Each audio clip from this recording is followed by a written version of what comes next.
Alright team, ever had one of those brilliant ideas, you know, the one that's going to change the world? But then you hit a wall trying to figure out if anyone actually wants it. Or how to even start building it. Oh, absolutely.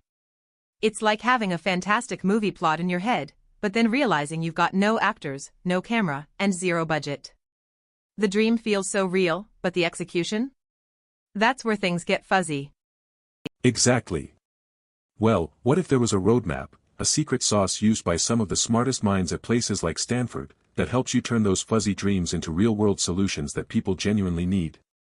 Sounds like magic, but also, seriously intriguing.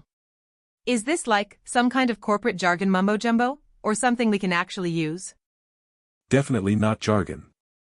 We're talking about design thinking, a super practical, 5-step process that's all about creating meaningful solutions for real problems, for real people. It's what helps businesses build wildly successful products and everyday folks like us tackle challenges in innovative ways. Okay, you've got my attention. 5 steps, huh? Where do we even begin with this game changer? Let's dive straight into step 1, empathize. This isn't just about feeling sorry for someone, it's about genuinely understanding their world, their struggles, their desires. We're talking about putting yourself firmly in their shoes. So, like, if you want to help, say, an elderly person who's feeling a bit isolated, you don't just assume they need a new phone. You actually sit down with them, have a proper chat. Precisely.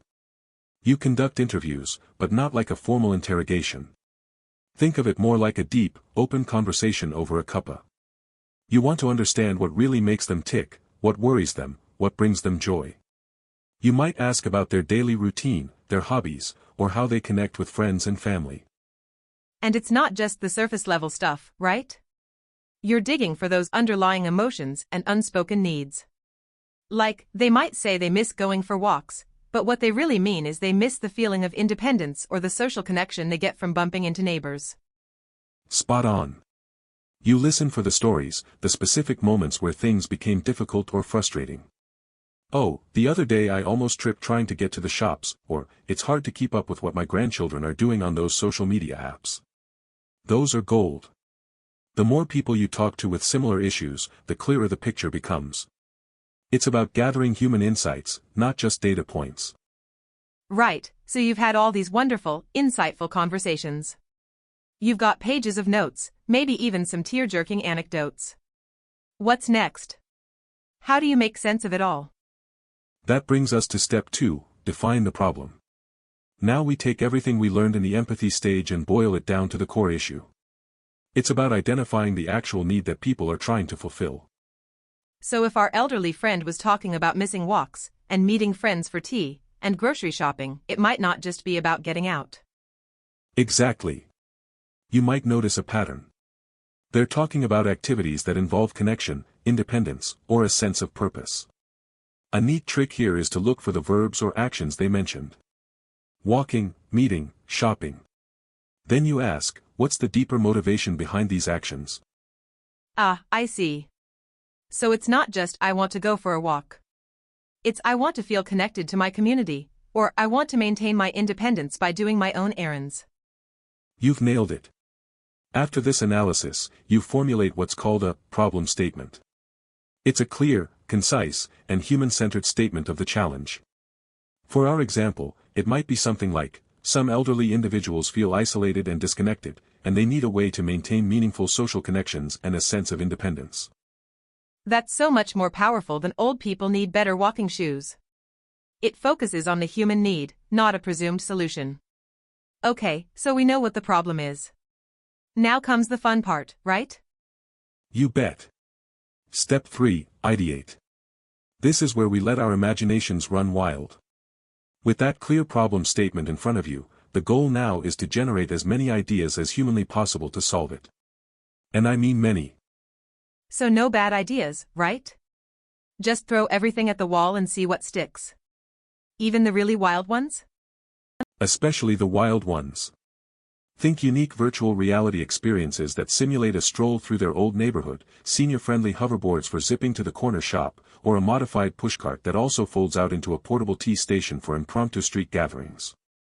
The point isn't to find the perfect idea straight away, it's to explore the broadest possible range of solutions. I love that. It's like a creative explosion. You're not judging, you're just creating. Doodle them out, sketch them roughly, explain them to a friend. Exactly. Once you've got a bunch of ideas, pick your favorites, maybe your top 3 or 5, and sketch them out a bit more clearly. Then, go back to those people you interviewed in the Empathize phase. Show them your ideas. Get their initial reactions. Would this help you? What do you like about it? What makes you scratch your head? So you're getting feedback even before you've built anything substantial. That saves so much time and effort down the line. It's like a quick reality check. It truly is. And that feedback leads us directly into step 4, prototype. Now you take all that wonderful input you got from showing your sketches around, and you start to build something tangible, but crucially, something just good enough to test. Like, don't go out and invest millions in building a hoverboard factory just yet, right? Definitely not. Reflect on what you learned. Maybe everyone loved the idea of a VR experience, but they worried about the tech being too complicated. Or perhaps the T-station pushcart was a hit, but they wanted it to be electric. Your solution could be a clever combination of a new idea and something already familiar. So, it's about connecting the dots and sketching out that refined solution. And then, building a mock-up? Exactly. This isn't about making a finished product, it's about making a testable artifact.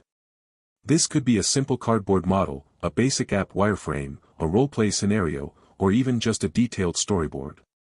The goal is to make your idea concrete enough that someone can interact with it and give you meaningful feedback.